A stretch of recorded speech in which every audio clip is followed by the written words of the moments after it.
जय हिंद दोस्तों। आज की क्लास में आरपीएफ कांस्टेबल के प्रैक्टिस सेट नंबर 5 को कंप्लीट करेंगे। तो चलिए, आज का पहला प्रश्न है जार्विक 7 क्या मोस्ट इंपॉर्टेंट क्वेश्चन एग्जाम्स में पूछा गया प्रश्न। तो इसका आंसर ऑप्शन बी हो जाएगा। जार्विक 7 कृत्रिम हृदय आर्टिफिशियल हार्ट है, तो option B right answer. Sodium धातु को किसमें डुबाकर रखा जाता है? मोस्ट इंपॉर्टेंट क्वेश्चन है। सोडियम धातु को किसमें डुबाकर रखा जाता है? तो इसका आंसर ऑप्शन बी हो जाएगा। केरोसिन में रखा जाता है, तो ऑप्शन बी राइट आंसर। सामान्य ट्यूबलाइट में कौन सी गैस होती है? सामान्य ट्यूबलाइट में कौन सी गैस होती है? तो इसका आंसर हो जाएगा ऑप्शन ए, आर्गन के साथ मरकरी वेपर होती है, तो ऑप्शन ए राइट आंसर हो जाएगा। आर्गन के साथ मरकरी वेपर होती है। सोने के आभूषण में कौन सी धातु को मिश्रित किया जाता है? सोने के आभूषण बनाने में किस धातु को मिश्रित किया जाता है? तो इसका आंसर हो जाएगा कापर। कापर को मिश्रित किया जाता है, तो ऑप्शन बी राइट आंसर हो जाएगा कापर। कान पर ध्वनि का प्रभाव कितने समय तक रहता है? कान पर ध्वनि का प्रभाव 1/10 सेकेंड तक रहता है, तो ऑप्शन सी करेक्ट आंसर हो जाएगा 1/10 सेकेंड। निम्न में से कौन जल से हल्का होता है? निम्न में से कौन जल से हल्का होता है? जल से हल्का सोडियम होता है, तो इसका आंसर हो जाएगा ऑप्शन बी। सोडियम जल से हल्का होता है, तो option B right answer sodium. Carbon का क्रिस्टली रूप है, कार्बन का क्रिस्टली रूप हीरा है, तो ऑप्शन कौन सा हो जाएगा? ऑप्शन डी राइट आंसर हो जाएगा। कार्बन का क्रिस्टली रूप हीरा है, तो ऑप्शन डी करेक्ट आंसर। आवर्त सारणी में डब्ल्यू अक्षर किस तत्व को दर्शाता है? आवर्त सारणी में डब्ल्यू अक्षर टंगस्टन को दर्शाता है, तो ऑप्शन ए करेक्ट आंसर होगा टंगस्टन। और टंगस्टन का बल्ब का फिलामेंट किसका बना होता है? बल्ब का फिलामेंट टंगस्टन का बना होता है, तो इसका आंसर हो जाएगा ऑप्शन ए। किस अम्ल में ऑक्सीजन नहीं होता है? राइट आंसर हो जाएगा ऑप्शन सी, हाइड्रोक्लोरिक अम्ल में ऑक्सीजन नहीं होता है। इसका रासायनिक सूत्र HCl होता है, HCl। सल्फ्यूरिक अम्ल का रासायनिक सूत्र H2SO4, H2SO4, तो इसमें ऑक्सीजन होता है। नाइट्रिक अम्ल, इसका रासायनिक सूत्र क्या होता है? HNO3, HNO3, इसमें भी ऑक्सीजन होता है। 3HCl प्लस HNO3, HNO3, इसे क्या बोलते हैं? इसे अम्लराज बोलते हैं, तो इसका आंसर हो जाएगा ऑप्शन सी। 1 जूल कितने अर्घ के बराबर होता है? 1 जूल कितने अर्घ के बराबर होता है? इसका आंसर होगा 10⁻7 अर्घ। कार्य का सीजियस मात्रक क्या होता है? अर्घ होता है, तो इसका आंसर हो जाएगा ऑप्शन बी, 1 जूल बराबर 10⁻7 अर्घ। 1 मील में कितने किलोमीटर होते हैं? 1 मील में कितने किलोमीटर होते हैं? तो राइट आंसर हो जाएगा ऑप्शन बी, 1 मील बराबर 1.6093 किलोमीटर। इंपॉर्टेंट क्वेश्चन है, 1.6093 किलोमीटर। 1 नाटिकल मील में कितने किलोमीटर होते हैं? 1 नाटिकल मील, यहाँ पर नाटिकल मील पूछा, तो इसका आंसर हो जाएगा ऑप्शन ए, 1 नाटिकल मील बराबर 1.852 किलोमीटर, तो ऑप्शन ए राइट आंसर है। 1 न्यूटन कितने डाइन के बराबर होता है? बल का सीजियस मात्रक, बल का सीजियस पद्धति में मात्रक डाइन होता है, तो इसका आंसर हो जाएगा 1 न्यूटन बराबर 10⁻5 डाइन। तो इसका आंसर हो जाएगा कौन सा? आंसर हो जाएगा ऑप्शन बी, 1 न्यूटन बराबर 10⁻5 डाइन, तो option B right answer. 1 parsec कितने प्रकाश वर्ष के बराबर होता है? 1 पारसेक बराबर 3.26 प्रकाश वर्ष, ऑप्शन ए राइट आंसर है। लेंस की क्षमता का मात्रक है, लेंस की क्षमता का मात्रक डायोप्टर होता है, तो ऑप्शन बी राइट आंसर होगा डायोप्टर। हेनरी किसका मात्रक है? प्रेरकत्व का मात्रक, प्रेरकत्व का मात्रक हेनरी होता है। न्यूटन प्रति मीटर, न्यूटन प्रति मीटर किसका मात्रक है? तो यह पृष्ठ तनाव का मात्रक है। एग्जाम से पूछा गया पृष्ठ तनाव का मात्रक, तो पृष्ठ तनाव का मात्रक क्या होता है? न्यूटन प्रति मीटर। न्यूटन किसका मात्रक है? यह बल का मात्रक, बल का मात्रक न्यूटन होता है। ऑप्शन बी करेक्ट आंसर है डायोप्टर। दूध की प्रोटीन को पचाने वाला एंजाइम रेनिन है, तो ऑप्शन बी राइट आंसर हो जाएगा रेनिन। दूध में कौन सा प्रोटीन पाया जाता है? दूध में कौन सा प्रोटीन? केसिन प्रोटीन पाया जाता है, केसिन प्रोटीन दूध में पाया जाता है, तो ऑप्शन बी राइट आंसर है। विश्व मलेरिया दिवस मनाया जाता है, विश्व मलेरिया दिवस कब मनाया जाता है? तो इसका आंसर हो जाएगा ऑप्शन डी, 25 अप्रैल को विश्व मलेरिया दिवस मनाया जाता है, तो ऑप्शन डी राइट आंसर। शरीर की सूक्ष्मतम इकाई क्या है? शरीर की सूक्ष्मतम इकाई कोशिका है, तो ऑप्शन बी राइट आंसर हो जाएगा कोशिका। डायलिसिस मशीन का आविष्कार किसने किया था? डायलिसिस मशीन का आविष्कार किसने किया था? तो ऑप्शन सी राइट होगा।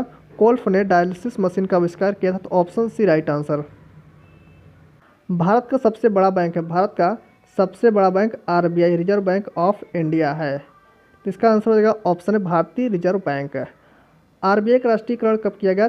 1 जनवरी 1949 को, 1 जनवरी 1949 को आरबीआई का राष्ट्रीयकरण किया गया। आरबीआई के वर्तमान गवर्नर कौन है? आरबीआई के वर्तमान 26वें गवर्नर संजय मल्होत्रा हैं, संजय मल्होत्रा। और 25वें कौन थे? 25वें गवर्नर शक्तिकांत दास थे। तो इसका आंसर हो जाएगा ऑप्शन ए करेक्ट आंसर है, भारतीय रिजर्व बैंक।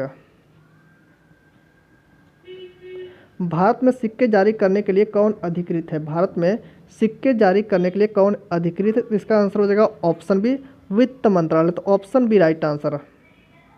भारत में वर्तमान मुद्रा प्रणाली का प्रबंधन करता है, तो इसका आंसर हो जाएगा ऑप्शन है भारतीय रिजर्व बैंक है, तो ऑप्शन ए राइट आंसर। संविधान की व्याख्या करने का अंतिम अधिकार किसे? संविधान की व्याख्या करने का अंतिम अधिकार किसे? तो इसका आंसर हो जाएगा ऑप्शन बी सर्वोच्च न्यायालय को, तो ऑप्शन बी राइट आंसर हो जाएगा सर्वोच्च न्यायालय। हाथी परियोजना कब प्रारंभ हुआ? हाथी परियोजना कब प्रारंभ हुआ? तो इसका आंसर हो जाएगा 1992 ईस्वी में हाथी परियोजना प्रारंभ हुआ, तो ऑप्शन बी राइट आंसर 1992 ईस्वी। सामुदायिक विकास कार्यक्रम किस वर्ष प्रारंभ किया गया? राइट आंसर हो जाएगा 1952 ईस्वी। 1952 ईस्वी में सामुदायिक विकास कार्यक्रम प्रारंभ किया गया, तो इसका आंसर कौन सा हो जाएगा? इसमें कोई विकल्प सही नहीं, तो इसका आंसर होगा 1952 ईस्वी।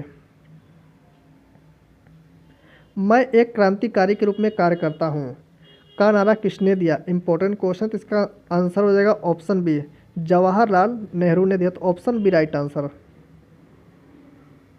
जय जगत का नारा किसने दिया? जय जगत का नारा किसने दिया? तो राइट आंसर हो जाएगा ऑप्शन है विनोबा भावे ने जय जगत का नारा दिया। भारत में वन महोत्सव का प्रारंभ किसने किया? भारत में वन महोत्सव का प्रारंभ के एम मुंशी कन्हैयालाल मणिकलाल मुंशी ने किया, तो ऑप्शन सी राइट आंसर के एम मुंशी। भारतीय वायुसेना में शामिल राफेल विमान किस देश से खरीदा गया? राफेल विमान फ्रांस से खरीदा गया, तो ऑप्शन ए राइट आंसर हो जाएगा फ्रांस। भारत की वित्तीय राजधानी किसे कहते हैं? भारत की वित्तीय राजधानी किसे कहते हैं? तो राइट आंसर ऑप्शन डी हो जाएगा मुंबई को कहते हैं, तो option D right answer Mumbai. किस पंचवर्षीय योजना में भारतीय राष्ट्रीय राजमार्ग प्रणाली की शुरुआत की गई? मोस्ट इंपॉर्टेंट क्वेश्चन, तो इसका आंसर हो जाएगा ऑप्शन बी 5वीं पंचवर्षीय योजना में, तो ऑप्शन बी राइट आंसर। 5वीं पंचवर्षीय योजना 1974 से 1978 तक चली थी, 1974 से 1978 तक चली थी, मात्र 4 वर्ष तक, मात्र 4 वर्ष तक, ऑप्शन बी राइट आंसर।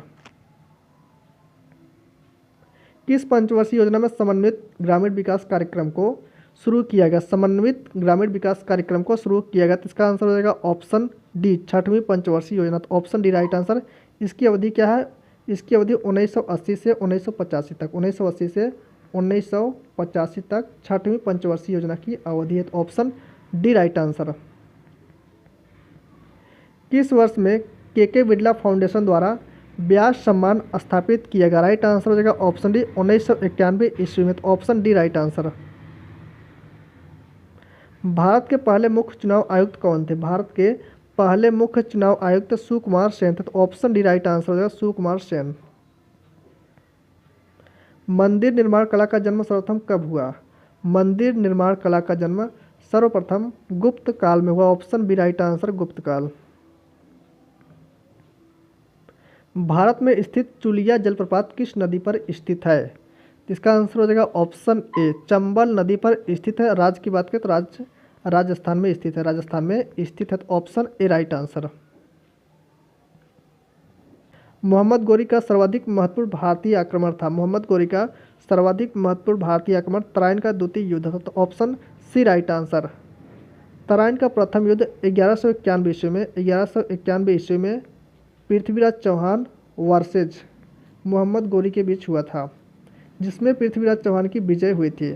और तराइन का द्वितीय युद्ध 1192 ईस्वी में पृथ्वीराज चौहान और वर्सेज हो गया ये मोहम्मद गोरी के बीच हुआ था, और द्वितीय युद्ध में मोहम्मद गोरी की विजय हुई थी, तो option C right answer. Magadh पर शासन करने वाले राजवंशों का सही क्रम है। मगध पर शासन करने वाले राजवंश का सही क्रम हो जाएगा हर्यक वंश, शिशुनाग वंश, नंद वंश, मौर्य वंश, शुंग वंश, कर्ण वंश। लास्ट में हो जाएगा कर्ण वंश। ऑप्शन सी करेक्ट आंसर हो जाएगा। सबसे पहले हर्यक वंश, उसके बाद शिशुनाग वंश, उसके बाद नंद वंश, उसके बाद मौर्य वंश, शुंग वंश और अंत में कर्ण वंश। ऑप्शन सी करेक्ट आंसर है। पूना सार्वजनिक सभा के संस्थापक कौन है? पूना सार्वजनिक सभा के संस्थापक कौन है? तो इसका आंसर हो जाएगा option A M G Ranade है। तो ऑप्शन ए राइट आंसर हो जाएगा एम जी रनाडे। विश्व भारती के संस्थापक कौन है? विश्व भारती के संस्थापक कौन है? तो इसका आंसर होगा Rabindranath Thakur. Option D right answer हो जाएगा। विश्व भारती के संस्थापक रविन्द्रनाथ ठाकुर। Option D. हिंदू सभा के संस्थापक कौन है? हिंदू सभा के संस्थापक कौन है? राइट आंसर हो जाएगा option A Madan Mohan Malviya. Option A right answer हो जाएगा मदन मोहन मालवीय। प्राचीन काल में कलिंग का महान शासक कौन था? प्राचीन काल में कलिंग का महान शासक Kharavela. Option C right answer हो जाएगा खारवेल। अलाई दरवाजा का निर्माण किस सुल्तान ने करवाया? अलाई दरवाजा का निर्माण अलाउद्दीन खिलजी ने कराया। तो ऑप्शन सी राइट आंसर हो जाएगा अलाउद्दीन खिलजी।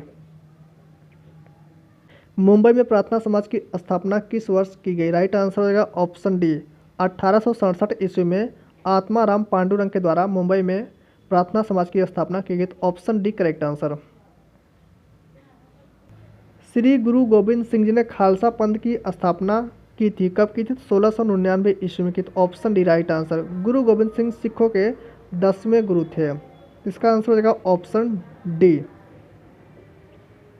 असहयोग आंदोलन शुरू करने के समय भारत के वायसराय कौन था? राइट आंसर हो जाएगा ऑप्शन डी जेम्स फोर्ड था। तो ऑप्शन डी करेक्ट आंसर। असहयोग आंदोलन कब स्टार्ट हुआ था? 1 अगस्त 1920 को। 1 अगस्त 1920 को असहयोग आंदोलन स्टार्ट किया गया था महात्मा गांधी के द्वारा। तो ऑप्शन डी राइट आंसर है। हड़प्पा के लोगों की सामाजिक पद्धति थी। हड़प्पा के लोगों की सामाजिक पद्धति उचित समतावादी थी। तो ऑप्शन ए राइट आंसर। 12वीं पंचवर्षीय योजना का मुख्य उद्देश्य क्या था? 12वीं पंचवर्षीय योजना 2012 से 2017 तक चली थी। 2012 से 2017 तक चली थी। तो इसका आंसर हो जाएगा ऑप्शन बी तीव्र समावेशी और सतत विकास। ऑप्शन बी करेक्ट आंसर है। मोस्ट इंपॉर्टेंट क्वेश्चन है। एरन अभिलेख का संबंध किस शासक से है? एरन अभिलेख का संबंध किस शासक से है? तो ऑप्शन डी करेक्ट आंसर हो जाएगा भानुगुप्त से। तो option D right answer. Modem का पूरा नाम है। मोडेम का पूरा नाम मॉड्यूलेटर डी मॉड्यूलेटर। तो ऑप्शन ए राइट आंसर है। कौन व्यक्ति हाल ही में सिडबी के नए चेयरमैन एवं प्रबंधक निदेशक बने हैं? SIDBI small industries development bank of India. इसका आंसर आप कमेंट में दीजिएगा। चलिए आज के लिए इतना ही, मिलते हैं नेक्स्ट वीडियो में।